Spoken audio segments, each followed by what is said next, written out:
Marvel का लोकी fun है, पर पता है नॉर्स माइथोलॉजी का लोकी और भी ज्यादा फन है। जितनी क्रेजी हरकतें मार्वल का लोकी करता है, उससे कई ज्यादा पागलपंतियां माइथोलॉजी का लोकी करता है। नॉट ओनली दैट, मार्वल का लोकी खुद एक प्रॉब्लम है, लेकिन खुद ही उसका सोल्यूशन भी है। वैसे कुछ ऐसा ही माइथोलॉजी का लोकी भी है, पर जितने फैंस लोकी के बिकॉज ऑफ मार्वल हैं, उतने फैंस लोकी के एज अ गॉड भी नहीं थे। इसलिए मैंने सोचा मैं आपसे शेयर करूं my take on what would mythology Loki say about Marvel लोकी। मेरे हिसाब से माइथोलॉजी का लोकी सबसे पहले मार्वल से ये कहेगा, तुम लोगों ने मेरी कास्टिंग बहुत बढ़िया की है, मेरे जैसा ही हैंडसम है ये तुम्हारा लोकी। पर ये बताओ मैं थॉर का भाई कब से हो गया? जहां तक मुझे याद है मैं उसका भाई कभी नहीं था, ना सौतेला और ना ही सगा, क्योंकि मेरे पापा ओडिन नहीं है जैसा तुम लोगों ने अपनी फिल्मों में दिखाया है। ओडिन ना मेरा ब्लड ब्रदर है और उसने मुझे कोई अडॉप्ट नहीं करा। इतना तो मैं फिर भी समझ पा रहा था कि ये सब तुमने अपनी स्टोरी के लिए किया है, लेकिन तुमने तो हदें पार कर दी।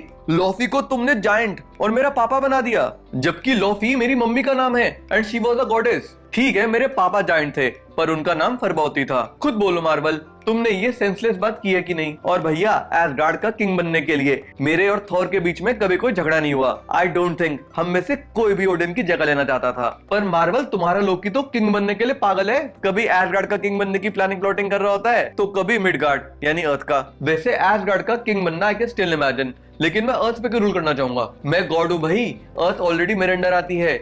लेकिन एक चीज है जो मैं अप्रिशिएट करना चाहूंगा, तुमने मेरा और थॉर का रिश्ता बढ़िया दिखाया है। हम असल में भी फ्रेनमीज थे। रियल में भी मैं थॉर की लाइफ मुश्किल बनाता था, लेकिन उसे बचाता भी था। आई कन्फेस, कभी मन से तो कभी उसके हैमर के डर से। बट बाय द वे, ये सब लोग जो थॉर के हैमर को इतना कूल मान रहे हैं, उन्हें कोई बताता क्यों नहीं है कि ये हैमर मैंने ही थॉर के लिए बनवाया था? मार्वल वालों एक बात बताओ, तुमने थॉर के हैमर म्यूलनियर की ओरिजिन स्टोरी इतनी बोरिंग क्यों बनाई है, जिसमें सिर्फ वर्दी बंदा ही उसे उठा सकता है? ऑल रियल वाली बताते, जिसमें मैंने नशे में थॉर की वाइफ सिर्फ को गंजा कर दिया था।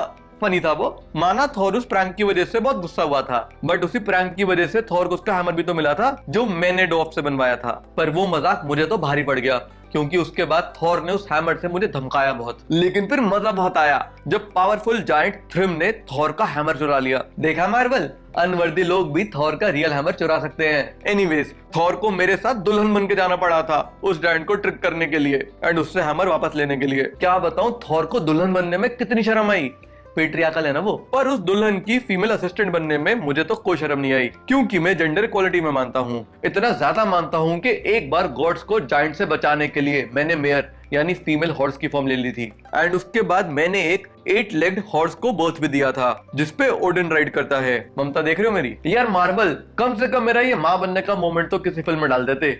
मैं बता रहा हूँ वो फिल्म सारे रिकॉर्ड तोड़ देती। एक बात तो माननी पड़ेगी मार्वल, तुमने मेरी शेप शिफ्टिंग की एबिलिटी का अच्छा यूज किया है। कैसे तुम्हारा लोकी ओडिन बनकर थॉर को उल्लू बनाता है एसगार्ड पे रूल करने के लिए, और थॉर बन भी जाता है। वैसे ये थॉर जितना भी स्ट्रॉन्ग हो, दिमाग से थोड़ा वीक है। मार्वल यार, एक इंपॉर्टेंट सवाल याद आ गया। ये बताओ तुमने हेला को ओडिन की बेटी क्यों दिखाया है, एंड वो एसगार्ड और यूनिवर्स पे रूल क्यों करना चाहती है, जबकि तुम लोगों ने उसे मेरी बेटी हेल से इंस्पायर होकर बनाया है, जिसे ओडिन ने खुद अंडरवर्ल्ड रूल करने को दिया था। एंड वन मोर थिंग, मेरी बेटी हेल का हाफ फेस ब्यूटीफुल ह्यूमन का है और हाफ सड़ी हुई डेड बॉडी का। पर देखो तुम लोगों ने हेला को क्या प्लेन बोरिंग सा बना दिया है, कोई कैरेक्टर ही नहीं है। मार्वल यार, तुम लोग ना कभी कभी माइथोलॉजी के बेस्ट पार्ट्स मिस कर देते हो।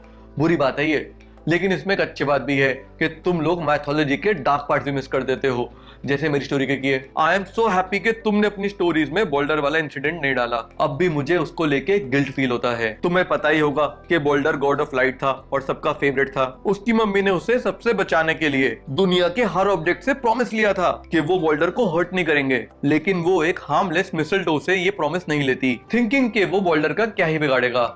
और ये बात सिर्फ मैं जानता था, क्योंकि जब बोल्डर को इतनी अटेंशन और पावर मिली तो मैं उससे जेलस हो गया एंड उसकी वीकनेस ढूंढने लगा। अब मुझे ज्ञान मत देना, मुझे पता है कि जेलस होना अच्छी बात नहीं है। एसगार्ड में जब बाकी गॉड्स को पता चलता है कि कोई भी चीज बोल्डर को हार्म नहीं कर सकती, तब दे सेलिब्रेट उसके ऊपर अलग अलग चीजें और वेपन्स थ्रो करके। क्यों कर रहे थे गॉड्स ये हरकत? अब भी मैं इसके बारे में सोचता हूँ तो लगता है ये आइडिया कितना स्टूपिड था। मार्वल, ये तुम अपनी किसी फिल्म में दिखा दो, मैं बता रहा हूँ सारे गॉड्स एम्बैरेस हो जाएंगे। अब आता है worst part of the story. मैं एक मिसलटो बोल्डर के ब्लाइंड भाई हॉर्ड को देता हूँ और कहता हूँ कि वो मिसलटो बोल्डर पे थ्रो करे, नोइंग फुली वेल कि वो बोल्डर का एंड कर देगा। एंड वही हुआ, boulder died because of me. यही नहीं, उसके बाद वॉल्डर की डेथ पे रोकर मैं उसे वापस जिंदा भी कर सकता था, बट मैं वो भी नहीं करता। पता नहीं यार तब मेरे दिमाग को क्या हो गया था। मार्वल यार, तुम्हारी फिल्म क्या डार्क बनती अगर तुम ये सब डालते। वैसे मेरी स्टोरीज के साथ तुम मार्वल डार्क स्टोरीज का यूनिवर्स शुरू कर सकते हो, मुझे कोई प्रॉब्लम नहीं है। एनीवेज, इसके बाद गॉड्स मुझे पनिश करने के लिए ढूंढते हैं। मैं फिश बन के उनसे बचने का ट्राई करता हूँ, बट आखिर में पकड़ा जाता हूँ एंड उसके बाद I am punished. I wish Marvel मुझे तुम्हारी फिल्म जैसी पनिशमेंट मिलती, जहाँ मुझे बस जेल में जाना पड़ता। लेकिन रियल में मेरी पनिशमेंट बहुत ही पेनफुल और स्केरी थी। गॉड्स मुझे एक डीप केव में लेके जाते हैं, जहाँ वो मेरे बेटे नार्फी को मार देते हैं। स्केरी ना, लेकिन अभी और भी ज्यादा स्केरी होगा। एंड उसके बाद वो मेरे बेटे के इंट्रेल्स या इंटेस्टाइन से मुझे स्टोन पे बांध देते हैं और केव की सीलिंग पे पॉइजनस स्नेक छोड़ देते हैं, जो लगातार मेरे फेस पे पॉइजन की ड्रॉप्स गिराता है। बहुत पेनफुल था, अभी भी दर्द होता है उसके बारे में सोचने से। But thanks to my wife सिगन, जो वहां बोल के साथ खड़ी रही पॉइजन की ड्रॉप्स कलेक्ट करने के लिए, ताकि वो मुझ पे कम से कम गिरे। अब इतना सब हो गया तो रैग्नारॉक यानी फाइनल बैटल तो होनी थी, और उसके स्टार्ट होते ही मुझे फ्री होना ही था। कुछ ज्यादा ही डार्क हो गया ना। वैसे मार्वल, तुम लोगों ने भी रैग्नारॉक दिखाई है, लेकिन क्या सोचकर तुमने मुझे रैग्नारॉक में थॉर और एसगार्ड की साइड से लड़ते हुए दिखाया है, वो भी मेरी रियल बेटी हेल के अगेंस्ट। तुम्हारी ये रैग्नारॉक देखकर मुझे तो हंसी आ गई। क्या था ये?